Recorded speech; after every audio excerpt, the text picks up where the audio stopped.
start when the road's dark. A lone shark in the Ozarks. Catch it, catch it, catch it, catch it. Pass the potion, pass the potion. Wait in line, pass the potion. Don't state of mind, pass the potion. Tremendous human cause mass commotion. I'm seeing double, Ashley Olsen. What's up, fam? I'm backstage with the Palmer Squares at the 8x10. It's gonna be their last show here ever. It's kind of a sad day, but it's gonna be a great night. Teardrop. Thank y'all for your time. I really appreciate it. I mean, I've been a big fan since I saw y'all 2 years ago open for Wax. So Was it here? it was This show? Yeah. It was in August. It was my birthday weekend, so it was really, really cool for me. Nice. Yeah, it's awesome, man. So I'm interested. Where does the name Palmer Squares come from? We lived together for many years as roommates. So we're from like the northwest suburbs of Chicago. Okay. And after we had graduated high school, we went to college downtown in the city. And we moved to the city, and we moved to an area called Palmer Square Park. Okay. And we had already started rapping in the very early phases of making this music and starting what this is now. And it was terrible. Like, not that we're that much better now, but man, we sucked back then. And we were in the mix for a new name. We were calling ourselves something else at the time. Another band was going by it also, and we were just like wanted something that was just us.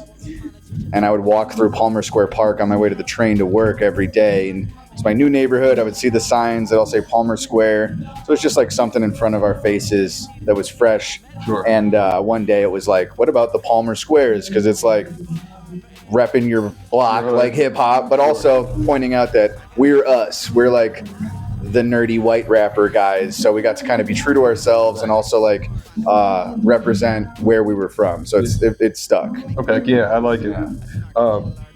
So just to get back to what you were just talking about, y'all been making music together for a long time, right? Yeah. How'd that? Yeah. A while. Yeah. How'd you guys get to know each other? You said from college? No, we've known each other like 30 years. Oh, okay. We grew up in the same town. We're so old now. Went to the same elementary school. Matt's 2 years older than me. I have a brother his age. So they had a sleepover in like second grade or something, and wound up spending the whole night together, kind of stolen from my brother. We had So you're all childhood best friends. more similar interests. We were into skateboarding and pro wrestling. And So we have been friends a lot longer than the Palmer Squares have been a thing, but yeah, we kind of naturally over the course of high school and developed this, and I feel like both of us weren't big hip hop guys as kids and growing up, and listened to a lot of like the Ramones and the Misfits and rock music and stuff, but we also always like enjoyed hip hop. I always loved just the Beastie Boys and Wu-Tang and stuff that was sort of commercial, but the dope shit. And then eventually we always listened to like everything, and I think in high school we kind of started trying our hand at rhyme patterns, and when we should have been learning in class and paying attention, we would be doodling rhymes, and then between classes show each other like, I rhymed this with this, and I'd be like, that's sick, I rhymed this with this. And again, we're so much better now, but that's like the beginning stages, and we were already pals for like a decade before that even started, you know. Yeah. What would you guys say your biggest influences are in terms of hip hop? If you had to pick. I think I'll field this one, RJ. That's fine. Like I said, we didn't listen to a lot of hip hop growing up necessarily. I feel like it's truer now, more so of term probably. I listen to like a shit ton of hip hop presently. But like I feel like we draw inspiration from all musical genres, and especially like non-music, like movies and comedy are maybe our biggest influences. But I feel like Term is a big fan of other genres of music as well that maybe influence his style. Yeah. You know? What would you say influences you? Your biggest influences are? well, when it came to rapping, MF Doom, I always credit more than anyone. Rest in peace. With not just as a creative influence, but as a white dude from the suburbs, rapping Like MF Doom. yeah. I always just felt like it's a very autobiographical medium, and most rappers that you hear about have like are rapping about their trials and tribulations of a lifestyle that I didn't really have. Selling crack. And MF Doom was the first rapper that I ever heard where it's like, it's very based in storytelling, and it's more so the fascination with the rhyme, and it's like far out poetry. At the time, I was very into like Bob Dylan, and to me, that was like it was very similar, and that it's just very like kind of whacked out poetry, and it doesn't have to be really an autobiographical tale about the way you were brought up or whatever. You could just be rhyming pot doubles with snot bubbles. And also with MF Doom, it's an autobiographical medium, hip hop. A lot of people just telling their story. And then MF Doom sort of showed you that you can like become someone else. You would have like alter egos. You would be like Victor Vaughn and the vaudeville villain, and then sort of like telling his story from like a fictional character point of view, which was like, we don't do a lot of that, but it also kind of showed us like not everything has to be like our struggle as our upbringing or something. Like you could just make up a fake struggle and a fake character and tell, have fun with the fiction element of it as well. Yeah, it's the first time I ever heard anyone rap like in third person. Okay. And that's so detached from like, this is my life and the reality, and it's got to be kind of like hard. And it was a departure from that, and I found that very influential and kind of like, I don't know, as like an okay or a green light for me to like try my hand at it. So Bob Dylan meets MF Doom, basically. I guess. That's this guy. That's a great pull. So, Bob Dylan. MF Dylan. How did y'all and Wax meet? Was it from YouTube? Was that song Back It Up? I think it was 2013, something like that. Yeah, we got involved in the old YouTube cypher scene that Wax was part of at that time, and one way or another we were on like the same cypher. I think he passed something to us. I think he called us out on the first one we got involved in, but we were watching Wax videos as fans of his before we were, like years before, I think we were involved in one. And go see him and Herbs in Chicago before MC Showcase. Yes, I do believe that's true. Like, they came to Chicago, him and Herbal T, a very long time ago, and we hung out with them after the show with a handful of other people. I used a fake ID to even get into the event. And I remember they were like touring the country in a sedan with like a U-Haul trailer behind them. Right. But we had popped out at one of their shows and met them, and then they passed us one of the ciphers.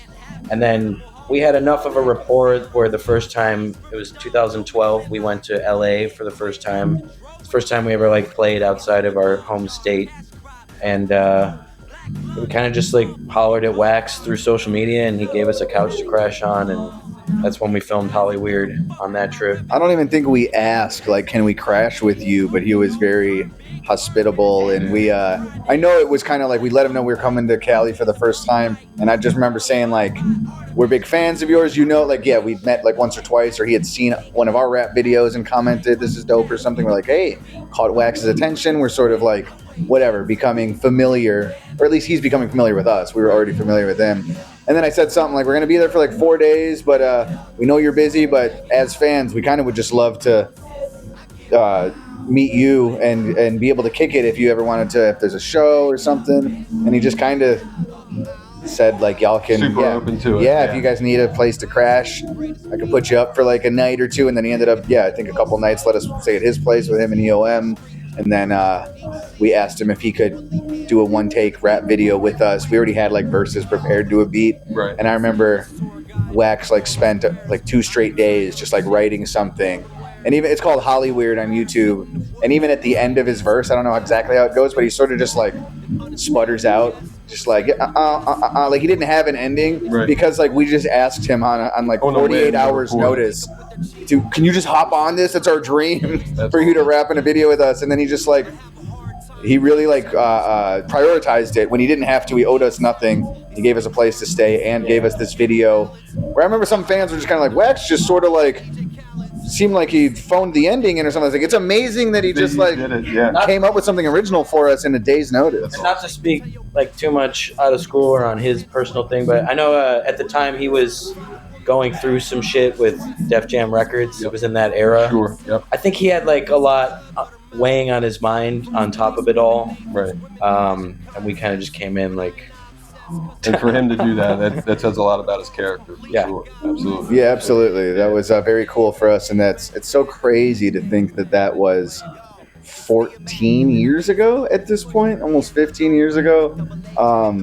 And yeah, so we from our first thing we did with Wax in Cali in 2012 to we've done tours together. We've done a couple of tracks together. We've done this annual Baltimore event for 5 years. This is sadly the last one at this location, but it's cool that like no shit. I think our first goal, I remember I said out loud at one point back in the like 2010, 2011 days, we were such big fans of Wax and he was such a big influence on our like lyrical patterning and goals, like the type of punchline raps and shit that we like. We never were like, I want to win a Grammy. I want to be like the biggest name in Chicago rap.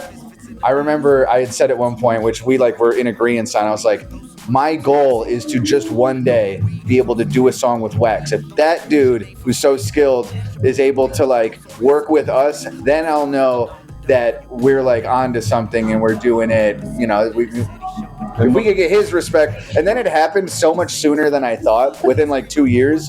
And then I was kind of like, we have a song called New Dreams, and it was sort of inspired by that moment. And the hook is like, I've been living my dreams. I got new dreams now.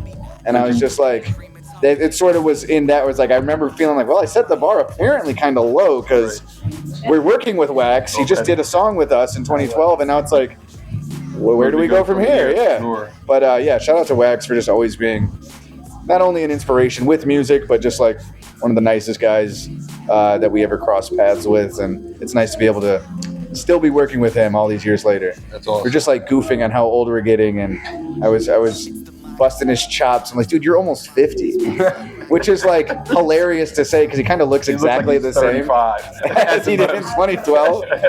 But it's like, you know, there was no like, he never really slowed up, and we're also trying to not quit. Yeah. Keeping active and consistent is difficult sometimes when like that's not necessarily the goal. You want more, but it's like just he's still like got a great output, and I still like see what he does and the way he shifts his sound and uses his social media so just like productively and well. And I'm like, he's still an inspiration. Like, you know, we should be as productive with our output as Wax, and he's certainly take a hard liberties with our guy. style. Yeah, absolutely. But yeah, we've been fans a long time, and I'm glad to say that we're, I think, pals now. I think so. He became, I think it's comfortable. So I mean, I thank you again for all your time. I know it means a lot to me, for real. No problem. So just let the fans know where they can find you, how they can find you, and what do you guys got coming up, or what's your latest project? What do you want to Palmer promote? Squares on everything. Yep. We do a podcast usually weekly, every Wednesday, called TPS Reports. We've been doing our podcast almost 10 years, and it's no more successful now than it was then, but we will not stop. Congratulations. Still sponsor free to this day. Never made a dime. We'll be at High Hopes Festival in June, and then we got some more dates throughout the Midwest in August. Some further shit down the road this year to come. And we're working on an album that should be out hopefully in this fall. Awesome. Well, It's not going to be out this fall, but it's almost done. you're working on it. I look forward to the night. I'm really, really stoked, guys. Oh, yeah. Kill it. Have fun. I really appreciate it. Thank you, buddy. Appreciate your time. Thank you, too. Oh, yeah. Yo, what up? This is Term. Zach Mental. We are the Palmer Squares, and you are plugged in.